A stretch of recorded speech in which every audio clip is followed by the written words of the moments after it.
In this video, I'm going to show you how to convert a YouTube video to MP3 or audio on Android. Let's launch the YouTube first. Suppose you want to convert this video. First of all, you need to download this video to your phone. You can download the video using many third-party apps. After downloading, go to your file manager.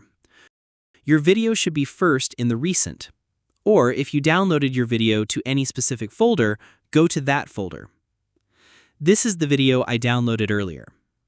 Long press on the video. In the bottom right corner, tap on More. In the pop-up menu, tap on Rename. Now go to the end of the name.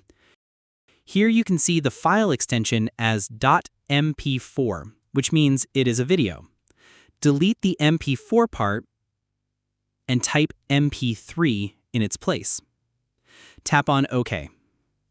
In the pop-up, tap on OK. Here you can see that my video has converted to an audio file. If I play it, it plays as audio.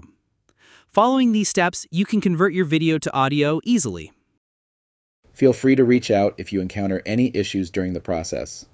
If this video helps you out, please leave a like and subscribe. Comment below if you have any questions. If you need further assistance, consider hiring a professional using the link in this video below.